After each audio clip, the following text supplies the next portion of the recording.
Okey, Assalamualaikum dan salam sejahtera.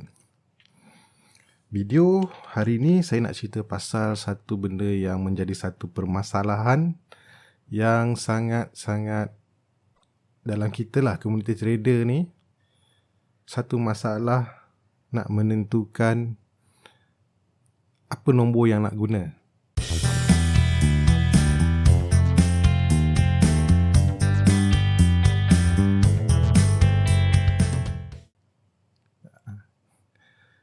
Satu benda yang kita rasa macam ada magic ke pada nombor tu? Jawapan dia sebenarnya tak ada. Tak ada magic sekalipun. Sebenarnya kita salah fokus. Fokus bukan pada nombor yang kita nak guna. Contoh, saya bagi satu contoh. Katalah indikator. Okay, kita ambil MACD. Okay. Secara lalai MACD nilai dia, buanglah. Secara lalai by default nilai dia adalah 12.26.9. 12.26.9. Pernah tak kita tanya, kenapa mesti 12.26.9? Kenapa tak nombor lain? Kenapa tak nombor lain? Pernah tak orang tukar nombor ni? Pernah. Siapa-siapa yang pernah belajar pun pernah juga belajar. Contoh macam 20, ataupun kecilkan 18, Okey. Pernah buat. Memang pernah tukar. Jangan kata sekarang. Jangan kata tahun lepas, 10 tahun lepas, 20 tahun lepas, 30 tahun lepas, 100 tahun lepas. Even waktu MACD ni dibuat sekalipun, ada juga. Saya yakin orang yang buat ni pun dah macam-macam nombor dia buat. Dan dalam tempoh dia susah fikir mana satu nombor nak buat, inilah nombor yang dah siap, yang dah sediakan, ataupun yang inilah yang dia rasakan sesuai. Itu dia panggil by default. Dan kemudian ilmu ni diturunkan lah, indikator ni diturunkan semua. Tapi sampai dekat kita sibuk nak tukar, ataupun bukan sibuk kita nak tukar lah. Bila kita tengok orang tu pakai, katalah aham, lepas tukar 20, kita pun ikut. Maknanya umpama macam dia lebih laju daripada yang asalnya. Okay. Tapi yang kita terlepas pandang, ataupun sebenarnya yang kita nak fokus adalah macam mana nak guna benda ni. Indikator ni, macam MACD ni, macam mana kita nak guna dia. Itu je yang kita kena fokus patutnya. Bukannya kita sibuk dengan nak menukar nombor ni. Saya tambah satu lagi, RSI.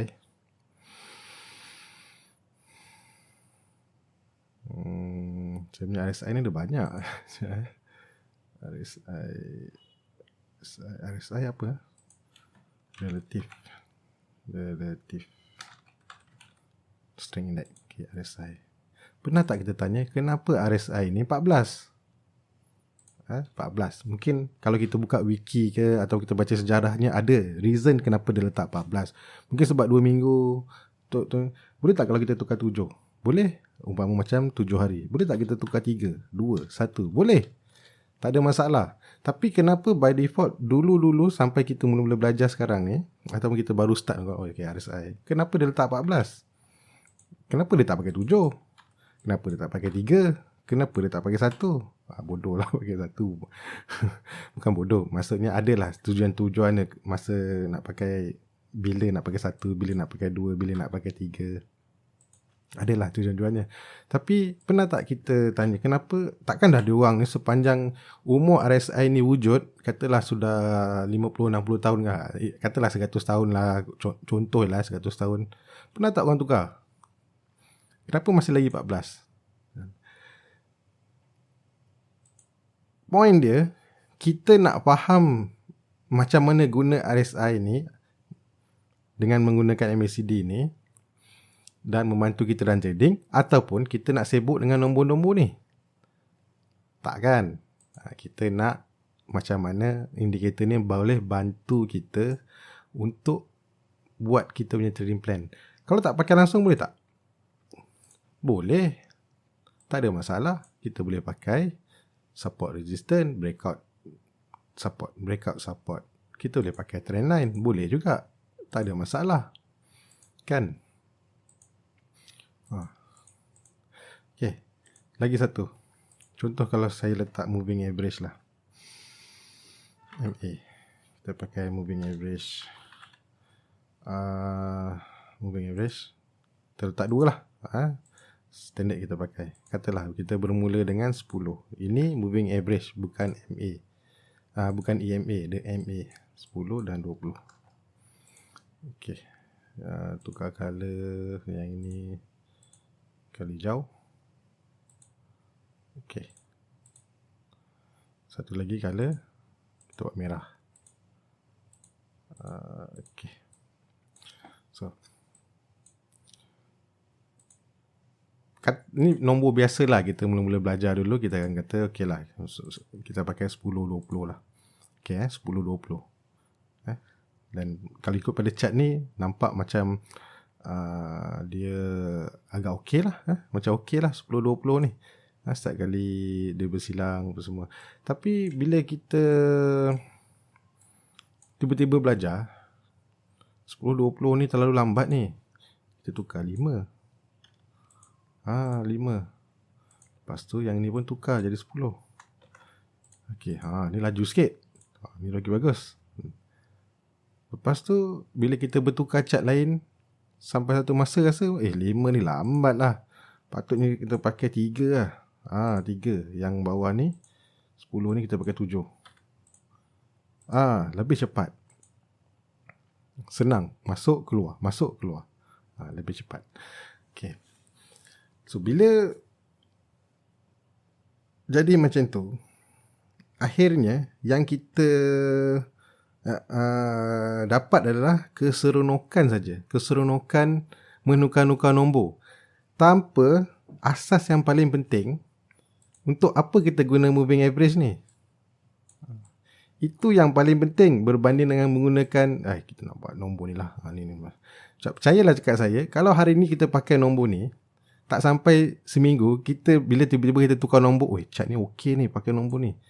Pakai nombor ni. Lepas tu bila kita tukar chart lain, katalah kita pakai chart lain, tak boleh lah nombor ni, berterabur lah. Berterabur sangat ni, kita laju sangat ni. So kita pun patah balik pakai 10. Kalau itulah tujuan kita, obses dengan nombor-nombor ni, sampai bila-bila pun kita tak akan mendapat satu jalan penyelesaian. Sebab kita sibuk dengan nak menukar nombor-nombor ni.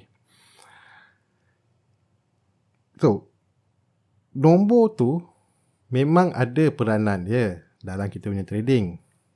Tapi kalau boleh, fahamkan dulu macam mana penggunaan dia tu. Dan apa tujuan dia. Kalau kita dah faham, kita dah tahu macam mana nak jadikan indikator ni, ataupun nama asalnya adalah alat bantuan, jadikan di dalam trading, kita boleh tukar nombor tu sesuka hati bila nak. Contoh lagi, katalah saya pakai 1. MA kita kata 50 lah, 50. Selalunya 50 ni nak menunjukkan antara trending up dengan down. Okay. Kita pun pakai satu chart ni 50. Macam tak okey je kan. Tengok chart lain pula. Macam tak kena lah. Lepas tu tiba-tiba kita pakai chart ni, tak kena lah. Ni macam okey sikit. Lepas tu macam tak kena lah. So kita dah terus automatik kita kata 50 tak boleh pakai. Kita pun bertukar nombor lain. Saya pernah ditegur oleh seorang rakan kita. Lama dulu dalam Facebook dia tegur saya. Sebab masa tu saya nak buat trend band guide, lepas tu saya nak buat trend band naked. Lepas tu saya rasa macam ada benda yang saya nak tukar. Dan dia tegur secara open, dia kata, kenapa perlu tukar benda yang kita dah biasa pakai dan kita yakin dengan benda tu? Kenapa perlu tukar? Kalau kita dah yakin dengan benda ni dan kita teruskan. Supaya juga orang selalu tanya apakah nilai purple line ni. Nak capai ke purple line ni senang. Awak ambil je indikator. Sebab saya dah kata benda tu EMA. Awak try satu-satu nombor, insyaAllah akan dapat. Tapi kenapa saya tak bagi tahu? Sebab kalau saya bagi tahu secara terus, nanti dalam kepala otak ni akan kata, tak best lah nombor ni, ini tak cun. Kita tukar nombor lain pula. Tukar nombor lain. Contohlah tadi kita pakai EMA. Okay, katalah EMA kita pakai sini 50 lah. Okay. Nampak gaya 50 lebih okey. Lebih okey. So kita apa saja nombor yang saya letak kat sini, mungkin awak pun tukarlah. Saya tak nak pakai lah nombor ni, saya nak pakai nombor lain. Ataupun 50 macam tak ngam ni, kita tukar mungkin 60 kot. 60. So 60 tak okey. Pakai 100 lah. 100 nampak macam okey. Akhirnya bila selalu bertukar-tukar, sebab setiap chart tak sama sifat dia, dia takkan sama. Ada yang follow, ada yang tak. Ada follow dan tak. Jadi kita bila terlalu asyik fokus pada nombor-nombor ni, dan kita akan rasa macam endless lah. Sampai tak ada orang kata nombor ni tak kena, nombor tu tak kena, nombor ni salah, nombor ni tak bagus. Ataupun tiba-tiba kita dapat nombor ni seminggu je pakai okey. Lepas tu tiba-tiba kita dapat nombor lain, kita pun tukar. Minggu depan tukar lagi, minggu satu lagi tukar lagi. Akhirnya trading plan kita tu kita tak dapat fokus pada trading plan, tapi kita sibuk nak pada nombor-nombor ni. Betul tak? Okay. Satu lagi, saya matikan dulu video ni dan sambung kemudian.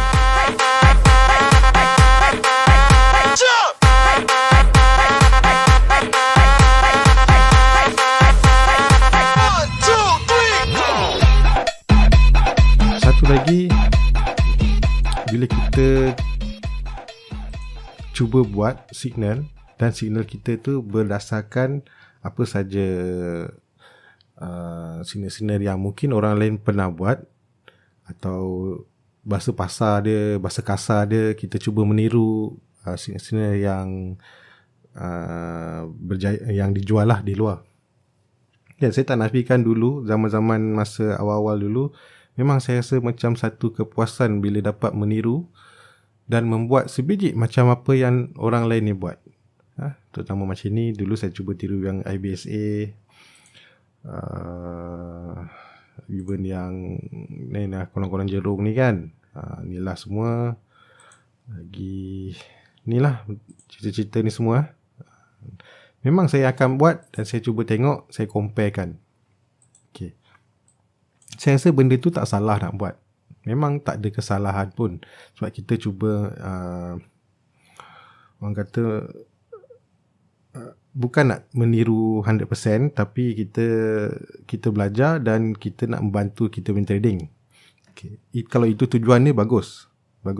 Tapi kalau kita semata-mata buat dan untuk dapat keseronokan, dah dapat tiru ni, sama ni, boleh lah kan. Dan apa tujuan dia?